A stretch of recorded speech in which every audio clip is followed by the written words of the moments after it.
Inspiration show to wake that ass up, period. Okay. Today, the topic is identifying triggers. Yes. So, with that being said, keep in mind that we are streaming live from all networks. Yes, I said all networks. Now, kick back for another 20 seconds and we're going to hop right into the topic of identifying triggers. Happy Monday. Let's get it.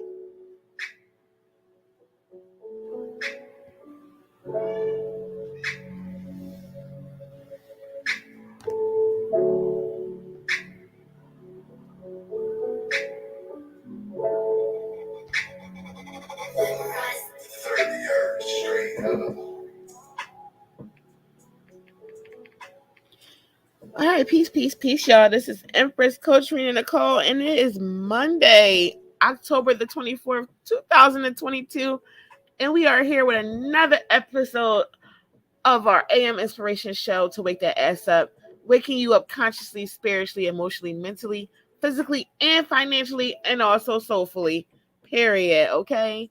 So today the topic we're going to talk about something that's extremely imperative, which is identifying triggers.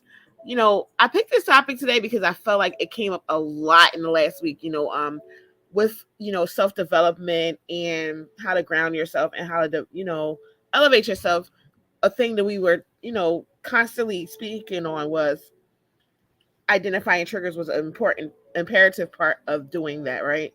So literally, identifying triggers relates back to you having an instance where you're in a great mood or just chilling, whatever you want to, say, and you're encountering something or someone that makes you react.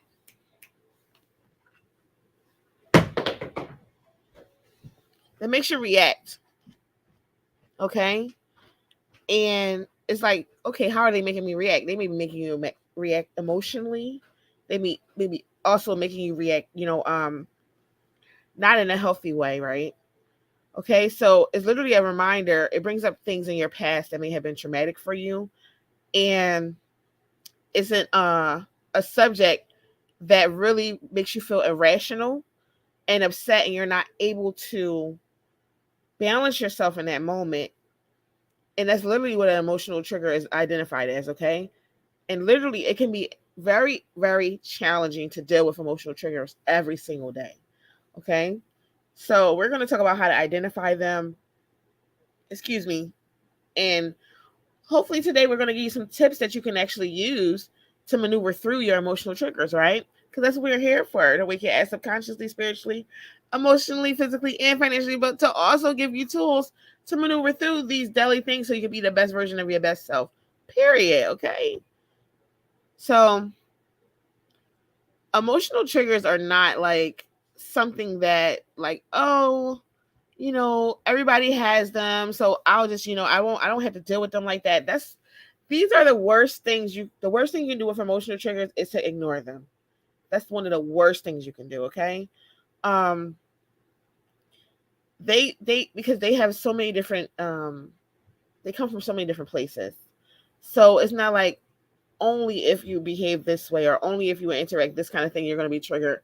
No, anything can trigger you. Say for instance, you could be in the supermarket and someone can be behind you or they can drop something and you can become like that fight or flight may kick off and you may literally turn around and just like snap on them or just like jump or just like be frightened, or you're not sure, like it may take you back to a point in time where something happened to you and now you're freaking out and you're panicking. So that's just one example of 1,000 examples I can give, if that makes any sense at all. Because they affect every single human and their experience in a different way.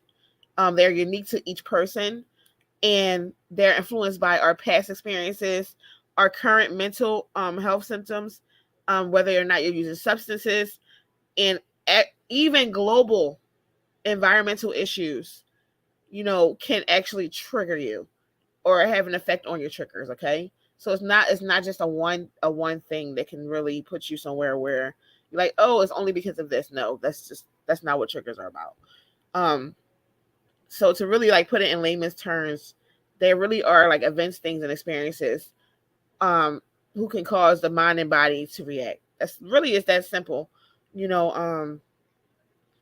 And depending on the trigger, we're going to talk about the different types right now, because there's a lot of different types of triggers, but there's a few main types of triggers that really affect you as a human. So, the first one is anxiety triggers. Anxiety triggers is literally can align with what we just spoke about, like the supermarket example. Um, and the symptoms of an anxiety trigger are defined by feelings of worry, discomfort, and unease, right? So, say for instance, if someone has moments of anxiety, um, like severe anxiety or for anxiety disorders, they may have moments of peace that are interrupted by different emotional triggers. Like say for instance, they can be fine for weeks and months, and then something happened and it just knocked them off their square completely.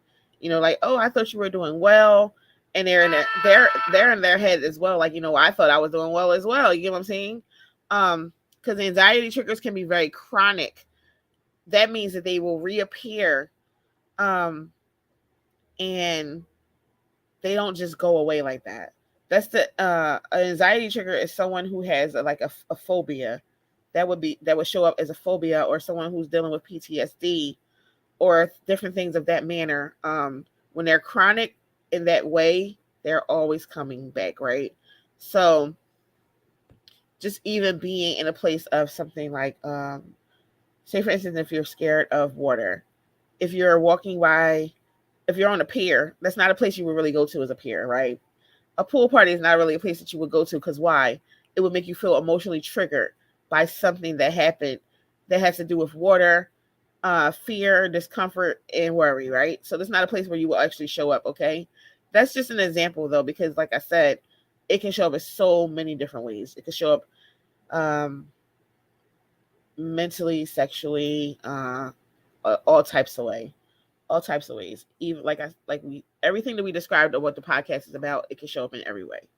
So now a lot of the times that these situations show up, they can actually be very extreme, and it's just not really a good thing. It's never really a good thing when anything is extreme, if that makes any sense.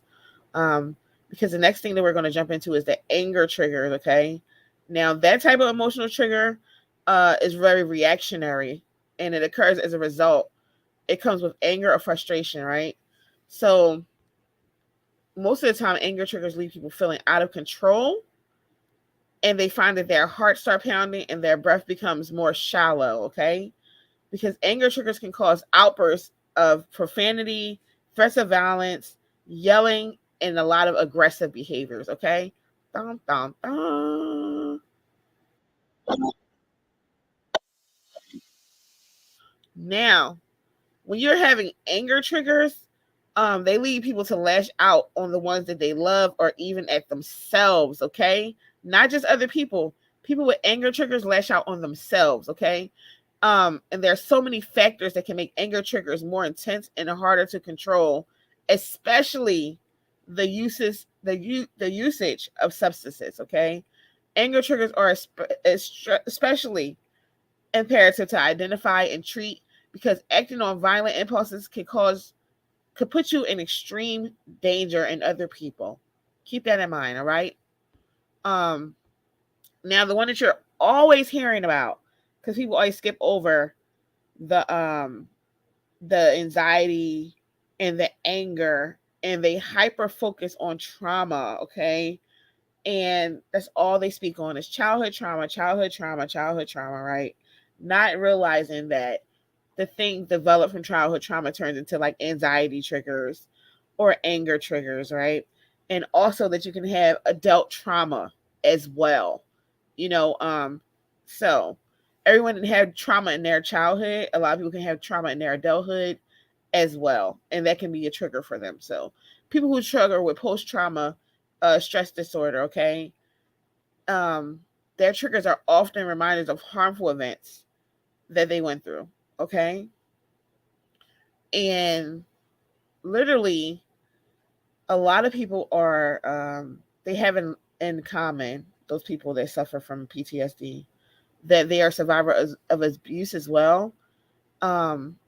And a lot of veterans in the United States or all over the world, they may have PTSD, different forms. Okay, so it's not a thing where I can sit here and be like, let me diagnose, right? That's not what we're here for. You know, it's like when you're going through the therapy for PTSD. My brain's not clicking right now. It'll click in a few seconds. And you're going through it, and it's like a 13-week thing that you go through, and you're going through it, and they're literally wanting you to expose yourself to the triggers, okay? And gradually, they want you to expose yourself to the triggers, so you can know how to cope while being exposed to them, okay? And it's not a feeling that comes that you're like, oh, I feel fine. No, hell no. It's not a feeling of being at peace. It's a feeling of heightened awareness. It's like your awareness is on like 1.5 billion of being exposed to something that's triggering you. Okay. Now a lot of the times when you're dealing with PTSD or things of that nature, the trauma trigger comes in the form of dreams, memories, and flashbacks. And they're unexpected. And guess what? They're very unwelcome. And they come to the people that experience them often, or just like I said, it can be like a moment in time. Say, for instance, if you drop a knife on the floor and now it's taking you back to a point in your life where you felt threatened or where you felt like, not safe. Okay. It's really, it can be that simple, or it can be extremely complex when it comes to trauma triggers, because they literally, as the other triggers happen, they really affect the mind and body, and they make you relive it. So trauma trigger cause physical symptoms such as shaking, vomiting, and hyperventilating. And like I said before, and even in extreme cases, just imagine those symptoms with someone who has complex, PTSD or something of that nature. It's not a good look. It's not a good feeling. It's not a good place to be in, right? So we're going to get into why you should identify in just 1 second, but I just want to go over the different types of triggers first so people can be in alignment with what we're speaking on, okay? So there are so many different triggers anyway that affect people, but some other psychological triggers do include grief, insomnia, chronic pain, relationship troubles, abuse on every level, loud noises, unexpected events, and social gatherings, right? It's not in a sense of list. It's not in a sense of list because, like I said, we will be here all day and all night if we want to list the list of things that can trigger you, or the things that can trigger you mentally, spiritually, emotionally. Just focusing on the main things that it'll be easier for you to identify if it's happening in your existence. Okay, so I just need a moment. All right. Okay, moment's over. Right. So when you're beginning on learning how to deal with your triggers, it's literally about becoming aware. That's really what you're doing. You're becoming more aware, and awareness is the biggest step in identifying triggers. It just what it is. It's nothing else. It's about being self-aware. So it's be about being self-aware about the things you smell, the things you feel, you hear, you taste, and touch, because they can lead to emotional or behavioral responses. That's why. Like, I know it's clicking now, it's making more sense now, because when your senses are heightened, some of these we only have 5 senses. That's it. That's not an extensive list, and I just literally list the 5 senses. So you're gonna be affected somehow because of one of those things, right? Okay. So of course, the first thing that you can always do is to keep a journal and practice mindfulness. That's a part of keeping a journal, is practice mindful. Like, a part of being mindful is keeping a journal. And the goal with your journal is to recognize when something has an emotional trigger, because after that, then you can prepare yourself, to respond in a way that keeps you and other people safe. Because you have identified, hey, when this happens, this is what happens within me. And now that I know this is what happens within me, the next time I encounter this feeling or this emotion, I can handle it in this way because now I'm prepared to respond, even when it's unexpected, right? Okay. So keep that in mind, because when you're looking to learn how to deal with triggers, the most effective method is to receive professional mental health treatment, right? And you're like, why would I need to see a professional, Empress? Come on. Oh my God, are you kidding me? So no, I'm not kidding you.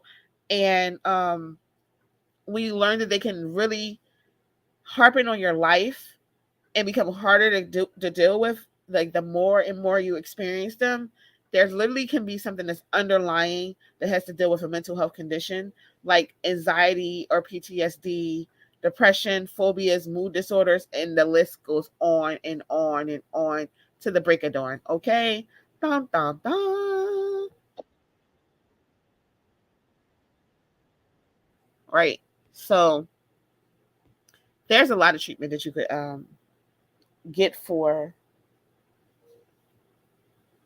um, having extreme triggers and things of that nature, especially for emotional triggers that are going unregulated and not in a place of control.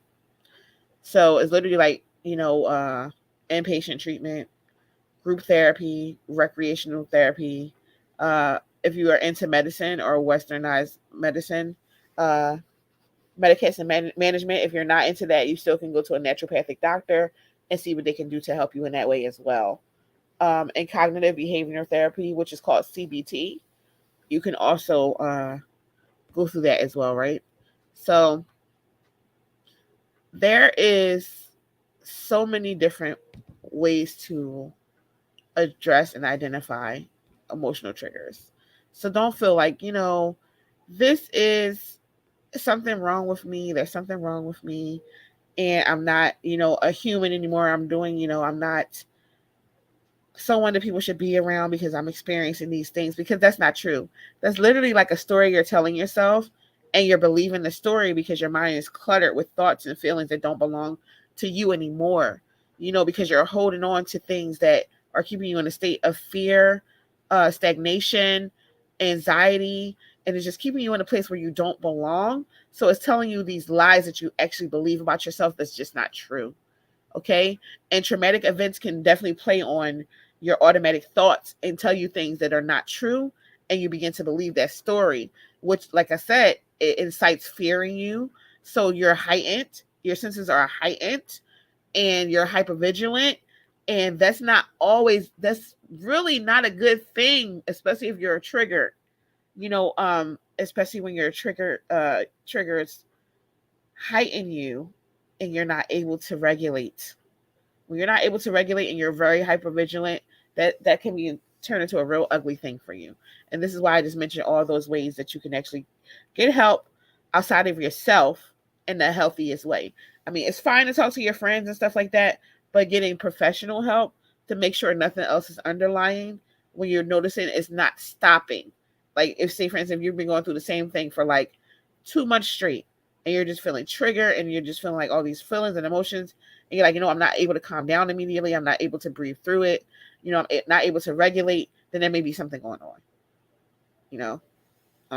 But like I said, everyone experiences different, so don't just like, oh, it's only those few things she said. No, it can be extensive things. Your skin may break out, or when you're around certain people and they're saying certain things, you may start itching a lot, you may start worrying, you might start feeling like, oh my God, I can't take this, very, very irritable. All types of things can show up for you that can help you. Your body's always going to tell you that something's wrong. Point blank period. That's what I'm really trying to say to you. Your body is always going to identify when something is wrong with you intuitively. It's just, that's how we're set up, that's how we're built, that's our makeup as humans in this human experience, that our body is going to let you know when some shit not right. Basically, he's just going to let you know. Your physical, it may react, your heart, your emotions and your sacral may react, but that body gonna let you know some type of way that something's not right. Okay. Whew. So the best thing to do is not to brush it off and to pretend like you don't see how your body is reacting when you're in certain under certain situations, around certain people, in certain places, and dealing with certain things. Okay. That's how you literally identify your triggers. Paying attention, being self-aware, paying attention to your body language and how your body is showing up, even when you didn't ask your body to do that. Even when you're not directing your body to do things, and it just shows up like, hey, okay, like, damn, why I'm like sweaty, why I'm feeling sick, why I'm, shaky, why my heart's racing, I'm not able to control my breathing anymore. And that's the number one sign that something is about to hit the fan, whether it's like a anxiety attack, a panic attack, or you're about to be extremely angry, is that when you're not able to control your breathing anymore. That's one of the first signs. It literally is. Like, I wouldn't say irritation or anything like that, because humans can get irritated. But when you start losing your breath and you're not able to control your thoughts, you're not able to think rationally, and you just know that something is triggering you. Something is happening. And if that's always happening, now you have a problem. All right, so I'm done with telling you, about that part. But I just want you to know that it's okay to sit back and understand that you have to learn how to identify your responses, because identifying a trigger is not that easy. And it sound like I said, this is a podcast. We're on here for 45 minutes, so it's not like I can explain everything that has to do with a trigger or how to identify it. I'm giving you the foundation. I'm giving you the baseline, and I'm building up the house as much as I can in the time that that we're allotted here, that we're picking, that we're choosing to use here, right? Because identifying triggers are not easy, and is rather more flowing to take a stock of what you feel in the moment. This is where that journaling comes in, because you're becoming overwhelmed by powerful emotions and taking stock of what you're experiencing, right? So you can ask yourself, hey, do I feel angry? Am I feeling sad? Am I feeling jealous? Or am I just extremely hypervigilant to the point where I cannot calm down, right? So just even taking stock and examining your feelings, both physically and mentally, it will be easier when you're actually identifying what your triggers are. And the next step that you're going to use is to retrace your steps. Now, that's reevaluation. That's your next step, right? Because once you've taken stock of what your emotions are, you can try to maneuver backwards through what led up to that situation, okay? What were you doing before you got so upset? Was there a particular moment when you could feel the negative or low vibrational emotions coming onto you? And you can try to think about a situation that had made you upset, because a lot of the time triggers are rooted in the past experiences or trauma, or current experiences or trauma. And that's completely okay if the trigger doesn't make sense at all. If you can't figure out why it happened, it's okay right now. Okay. You're just sitting in the car and you're on your way to work, and next thing you know, you're triggered, and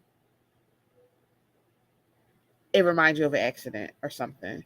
So now you're pulling over to the side of the road and you're upset and you're crying and you're uncontrolled, you're not consolable at that moment. And once you catch your breath, you're like, okay, let me get going, drink some water if you have water or coffee, whatever you have, tea, and you're on back to your merry old way. And you're thinking of another, but that's how you reevaluate. Like, you know what? This happened when I was in my car and I was driving.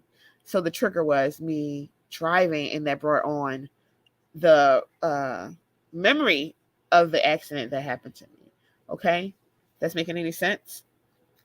And like I said, in that the therapy that they have, the exposure therapy, it literally repeats the cycle. That's literally the next tip for you, repeating the cycle, okay? Because it's not a thing that you have to feel like, oh, I can't identify my trigger, so I'm going to experience this for the rest of my life. That's not what it means. Not at all. Not by any means, because like I said, it takes a while to identify them, because feelings are often, they're very complicated, And it doesn't mean that you're a failure, because it takes you a lot of tries to identify a psychological trigger. Because a lot of people get discouraged and they feel like they can't identify the feelings, because it doesn't happen right away, or it doesn't happen every single day, um, in a way that is identifiable to them, right? So if you're going through this process a lot and you still find struggle with identifying it, I think personally, and professionally, that you definitely will benefit from someone like, some of the things we talked about earlier when it comes to professional help, because they can identify faster than you can, if that makes any sense at all. So let me see if anyone wants to come up and share. And I'm so tired of spam accounts. So I can't. Yeah. So it's like you can't win for losing sometimes in these streets. But yeah, so that literally was us just, talking about identifying triggers. I know that, for as an example, I didn't even use myself as an example. I'm just gonna give you a quick example before we head out of here. Um I know that even though if you're going through life and you're experiencing triggers, right? It doesn't mean that you're ever going to stop getting triggered by things. That's not what it means. Whether you're getting help, whether you're in therapy, whether you're doing coaching, or you're having mentors and different things like that, just because you're identifying the triggers doesn't mean that it's over. It's going to end. That's not what it means. It means that now it's time, once you identify, to process through the triggers and learn how to cope with your triggers. So, of course, tomorrow our podcast will be on learning how to cope with your triggers. Okay. So, I'm so, so happy and so extremely grateful that y'all came out today and supported the podcast. This was and is the AM Inspiration Show to wake that ass up. I am your host, Coach Empress Rena Nicole of RenaNicole.com, Divine Intervention Show and podcast, TheCurve.net, The Love Experiences. And we are always going to wake that ass up spiritually, consciously, emotionally, physically, and financially. With that being said, peace, peace, y'all. Stay blessed and stay up. Take care.